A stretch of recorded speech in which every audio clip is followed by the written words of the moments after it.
Maayong gabi mga kaguro. Maayong gabi. Magandang gabi po sa lahat. So dahil po gabi na po ay magluto na naman po tayo mga kaguro. So meron po tayong sutanghon dito. Ito po yung ating lulutuin ngayon. Haluan lang po natin mga kaguro ng pusit. Ayan. So bubuksan po muna natin mga kaguro itong ating sutanghon. Bumili lamang po ako ng isang balot mga kaguro. Kasi pag madami na po kasi matutuyo siya mga kaguro. Parang ano din. Kaya siguro konting sutanghon lang. Lalagay natin. So binuksan ko po ito mga kaguro kasi kailangan ko pa itong puputulin. Kasi mahaba po kasi siya mga kaguro o ganyan siya kahaba. Yan. So bali puputulin natin to ng tatlong hati natin to ng tatlong hati. So medyo po ito kasi medyo matigas po siya puputulin. So ayan. Itong haba na to mga kaguro, hatiin lamang po natin siya ng tatlong putol. Kasi pag hayaan natin ganito mga kaguro, sobrang haba naman pag naluluto at sinasandok ang haba-haba mga kaguro. Saka para rin po dumami. Kasi pag pinuputol natin ito mga kaguro, dadami siya. Kaysa hayaan lang po natin hindi puputulin, sobrang haba at saka hindi maganda din mga kaguro.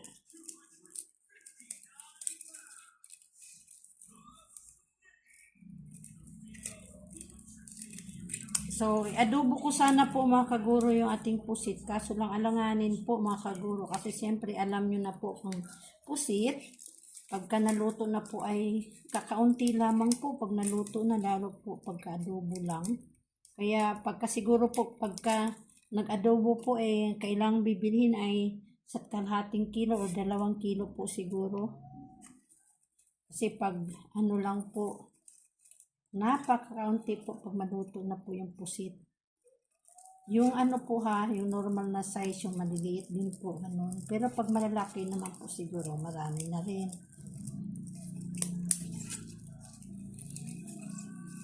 Sa po kasi sa Tiangge mga kaguro ay wala po tayong makitang pusit na malalaki. Yung normal na pusit po, yung original na pusit talaga. Kulay white, wala po. Sa ibang lugar po, meron sa malakihang palengke. Pero pag sa Tiangge lang po dito sa amin po ay wala pong makitang pusit na malalaki po, yung maliliit lang. Saka bihira lang din pong pusit na may tinda doon na yung white po mga kaguro. Laging meron ay ang yung pusit kalawang. Present po lagi yung pusit kalawang po mga kaguro. Pero po kasi mas masarap po yung pusit na kulay puti, yung original po talaga po mga kaguro.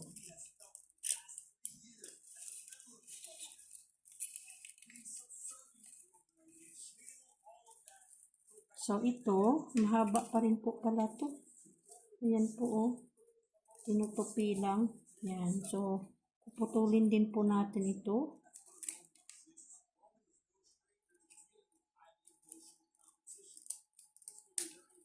Yan, ito mahaba din po.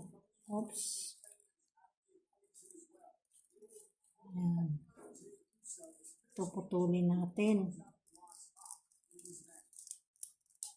Yan. So, aayusin lang po natin mga kaguro kasi maapaw. Maapaw na po sa lagyanan.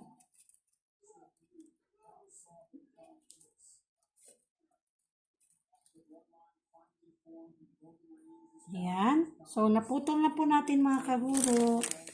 So, ngayon po ay naka-ready na rin po yung ating yung ating pusit. Ayan po mga kaguro, pusit natin. Bali yung tatlong pusit mga kaguro, hindi ko po tinanggal yung kanyang ink, yung kulay itim po niya, para masarap po kasi nagdadala din po kung yung hindi pa po nakakaalam, lalong-lalo na po sa probinsya, kapag nagluto po kami ng pusit ay nilalagyan po namin ng ink, yung black po ng pusit. Yan, kasi mas masarap po. Ewan ko lang po sa iba, lalong-lalo na po dito, hindi po siguro sila sanay na ilalagay din po yung ink ng pusit kapag nag-adobo, mas masarap po. Pero depende lang din po sa tao. Para po sa akin kasi mga kaguro, lalong-lalo na po sa mga taga-probinsya po ay mas masarap kapag may kasama siyang ink ng pusit po mga kaguro, yung kulay itim. So, nilagyan po natin yan. Meron po tayong di tinanggalan dyan ng ink. Tapos, ito naman po yung ating bawang, kamatis at saka sibuyas mga kaguro. So, meron po tayong hugasan pero kaunti lamang po at ilang baso. Yan. Saka ito po yung kaserola natin na binabad ko po sa tubig kasi medyo natuyuan po siya nung nilutuan natin po mga kaguro. Kaya para lumambot, mabilis lang siya kiskisin ay binabaran ko po muna siya ng tubig. So mamaya po habang nagluto o pagkatapos nating magluto or after mag-dinner, after kumain ay maghugas po tayo mga kaguro. Kaunti lang naman po yung ating hugasan. So ayun, so let's go mga kaguro. Samahan niyo po akong magluto. Ayan, naka-ready na po yung ating kawali mga kaguro. So ilagay ko lang po na maayos yung ating cellphone. I-on na po natin ang ating kalan mga kaguro. Sisindihan na natin. Para malagyan na natin ng mantika. Shout out po sa mga subscribers ko. Thank you so much po sa mga subscribers ko po ng 215 po mga kaguro. 213 o 212? 312 mga kaguro o 313. So, parang doon po mga kaguro. Maraming salamat po sa inyo at sa mga silent viewers ko po. Doon po sa mga nanonood ng aking vlog. Kung pinapanood niyo po ang aking vlog, please subscribe naman po mga kaguro. Maraming salamat. Please. Nakikiusap po ako, subscribe my channel, Geneva Loves. Or Geneva Loves po. Maraming salamat. So, ayan po. Lalagyan na po natin siya. Antayin lang po natin kasi medyo may tubig pa. So, ayan, tuyo na po. Lagyan natin siya ng mantika.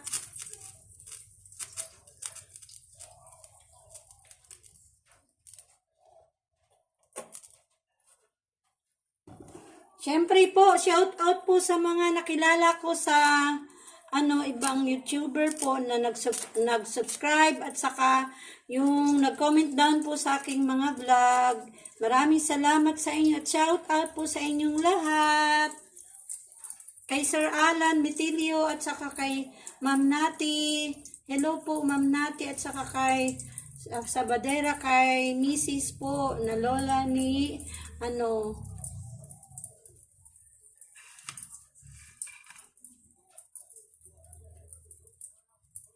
lola ng aking estudyante dati na si Mrs. Sabadera po, yung nagbigay po sa akin nito. Hindi ko po kayo makalimutan, Mrs. Ayan, andyan po ang binigay niya po sa akin. Isang set ng iba't ibang klaseng sandok mga kaguro. Yan, bigay po yan. So maraming salamat at mag-ingat po kayo dyan sa Laguna, Mrs. Sabadera. At sa lahat pong mga nag-comment down na hindi ko po, pasensya na po, hindi ko po na, kailangan ko po pa kasing ilista yung mga name nyo pa dahil hindi ko pa po kabisado. So, shout out na lang din po sa inyo. Next time po ay ililista ko na po kayong lahat na nag-comment down po sa aking vlog. Thank you so much sa inyo. So, ayan po, mainit na po yung ating mantika. Lagay na po natin ang bawang. Hinaan ko lang po yung ating apoy kasi mainit na po. So, isunod na kaagad natin ang sibuyas.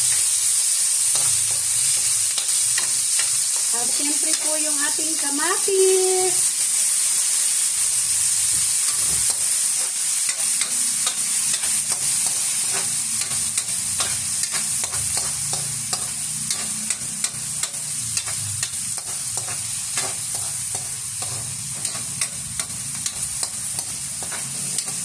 kahapon po ay nagbaboy tayo, ano po tayo, barbecue. Ngayon naman po ay magpusit naman po tayo mga kaguro. Dahil nung isang araw din po ay isda po ang ating niluto.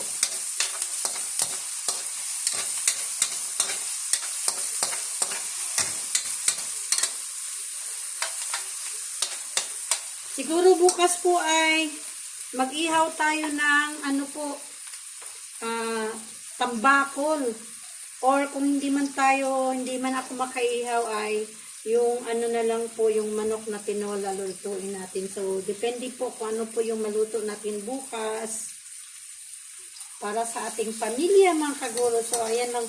Pasensya na po kung ang mga content ko po ay pagluluto lagi o minsan po ay kung ano-ano lang. Basta may content po tayo at makapanood po kayo mga kaguro. Thank you po talaga mga kaguro dun sa mga nanonood ng aking vlog. Shout out po dyan sa mga kasamahan kong teachers na nag-NLC po. Mga nag-volunteer para sa NLC. Shout out kay sa aming spokesperson po. Si Ma'am Marilyn Erguisa, si Master Teacher Marilyn Erguisa, ang spokesperson po ng ating English ay si Ma'am Myra Cronico. Sa ating Pilipino ay si Ma'am Jem De Jesus. At sa aking mga kasamahan na si Ma'am Joji Paraiso. Hello.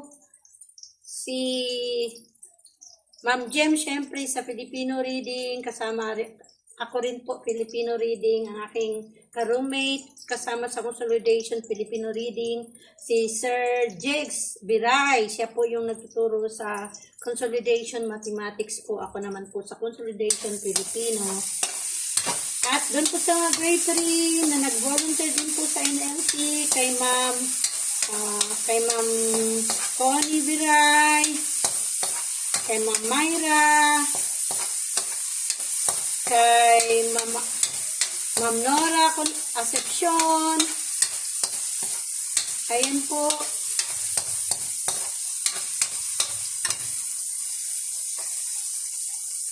Sino pa po ba sa grade 3? Si Ma'am Myra ay sa English po siya nagtuturo sa NLC po.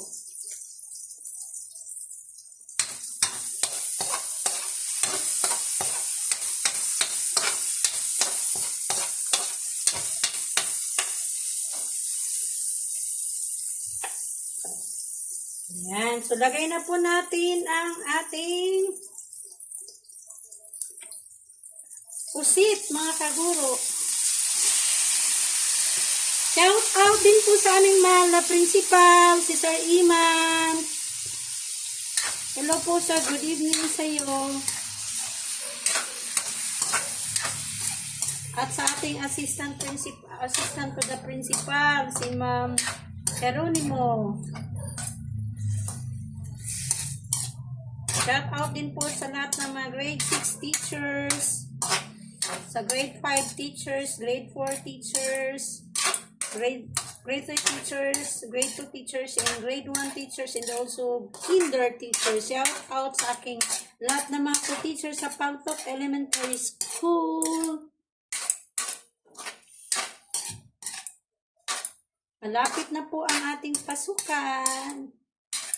Pasok na naman tayo araw-araw, pero kami po na nag-volunteer po sa NLC at saka doon po sa iba pa po yung sa Tarabasa po at saka summer reading camp. Hello sa inyong mga kasamahan kong guro.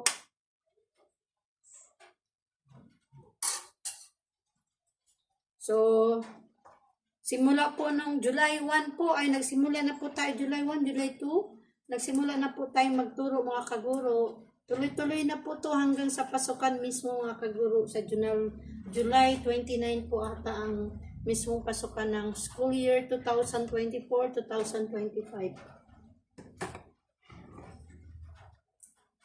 And thank you so much po sa ating mahal na mayor. Kay Sir Gatchalian, sa ating mahal na mayor dyan, sa Valenzuela City, thank you dahil po nagbigay po siya ng free uniform, 2 uniforms po sa mga bata na lahat ng taga Valenzuela po na nag-aral dito sa Valenzuela, merong free uniforms at saka mga school kit learning po, mga notebooks, pencils, yung bottle, yung inuman po, at saka pencil case po. Complete na po yun at may libre din pong aklat na binibigay si Mayor. Thank you so much. At saka kay Senador Gatchalian, kay Win Gatchalian, Sir Win Gatchalian, Senator Win Gatchalian. Yan, kapatid po yan ng aming mayor dito sa Valenzuela City. So, nagpasalamat po lang ako sa inyo dahil po natutuwa po kami mga teachers na, at syempre po lalong-lalo na po doon sa mga parent dahil imbis na bibili sila ng pang-uniform sa kanilang mga anak, mga gamit po ay hindi na po dahil meron na pong libre. Thank you so much and God bless po sa inyo. So, ayan po, na ano na po natin yung ating pusit. Hayaan lang po natin siyang kumulo at medyo lumambot. Saka po natin siya sasabawan po.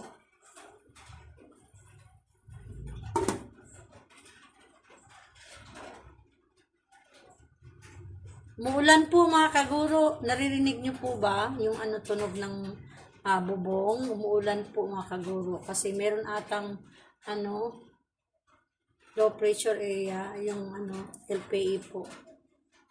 Balik po ako mga kaguro. Lalagyan po muna natin ng asin mga kaguro para habang kukulo siya ay din po yung asin. So, kaunti lamang pong asin, lalagay muna natin. Mamaya ay asinan natin ulit.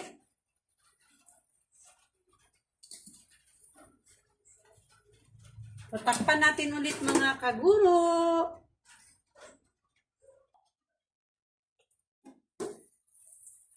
Ayan, medyo na po siya. Lalagyan na po natin ulit ng tubig mga kaguro. Ayun, lumabas na po yung kanyang ink na malapot na po mga kaguro. So, yan po yung nagpapadala ng sarap mga kaguro, yung kanyang ink. Lalong-lalo na po na pinato yung adobo na pusit. Masarap po mga kaguro. So, lagyan na po natin siya ng tubig para sa sabaw mga kaguro. Yan.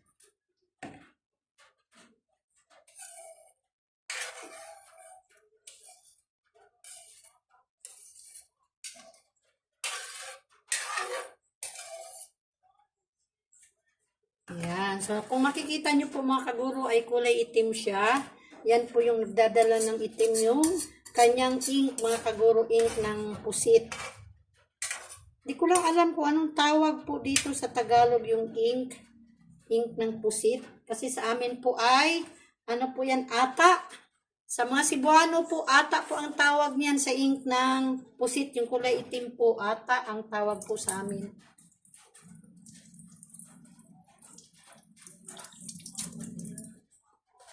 So, ayan lang po natin mga kaguro na kumulo siya. And after na kumulo, ilagay na po natin ang ating sutanghon.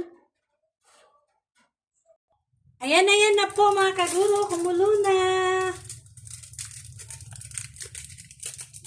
So, lalagyan po muna natin siya ng magic sarap mga kaguro at titikman natin dahil sigurado ako mga kaguro ay matabang pa po ito dahil konti lamang po nilagay nating asin kanina nung ginisa po natin itong ating pusit. So, timplan muna natin mga kaguro bago natin ilagay ang ating sutanghon. Haluin natin dahil nilagyan natin ng magic sarap. And then, tikman po muna natin mga kaguro kasi sigurado ako matabang pa po ito, kulang pa po ito sa asin. Kulang po tayo pala ng kutsara.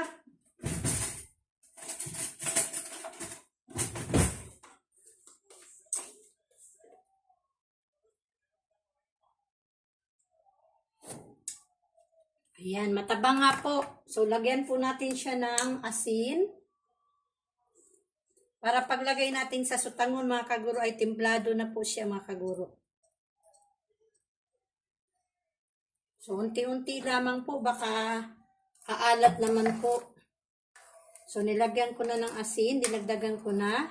At titigman natin ulit para sigurado na hindi po siya aalat mga kaguro. Baka po masobrahan po ito ng asin. Kaya unti-unti ko lamang pong nilalagyan ng asin, dinadagdagan ng asin mga kaguro. So, antayin po muna natin konti na kumulo siya para matunaw yung asin na nilagay natin na dinagdag natin mga kaguro.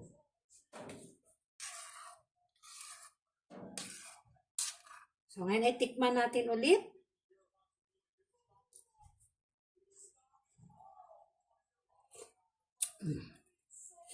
Mangingibabaw po mga kaguro yung lasa ng ating ginisang pusit mga kaguro. Sarap. So, lagyan natin ito lang po konting asin ulit. Yan. At ngayon ay ilagay na natin ang ating sutanghon. Kunin ko lang po. Nandito po kasi sa table mga kaguro. So, pahinaan lang po natin yung ating apoy habang kumukulo. So, lagay na natin yung ating sutanghon.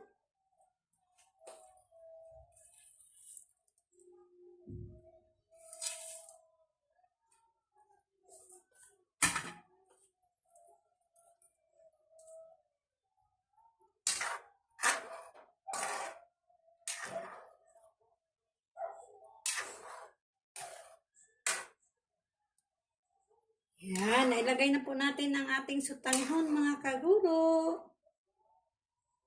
So, tatakpan lang po natin siya hanggang sa lumambot yung sutanghon at okay na po yan. So, takpan po muna natin mga kaguro at balik po si Ma'am Eva.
So, ayan na po mga kaguro ang ating sutanghon. With pusit mga kaguro. Yan. Kulay itim po ang ating sutanghon mga kaguro. Yung sabaw dahil sa ink ng ating pusit. Yung ata po ng pusit mga kaguro. So, ayan po. Maraming salamat mga kaguro sa panunood at sa mga manonood pa po. Thank you so much. Mag-ingat po tayong lahat mga kaguro. Bye-bye and please, do not forget to subscribe. Juneva Lavis po, ang inyong kaguro, Ma'am Eva. Maraming salamat.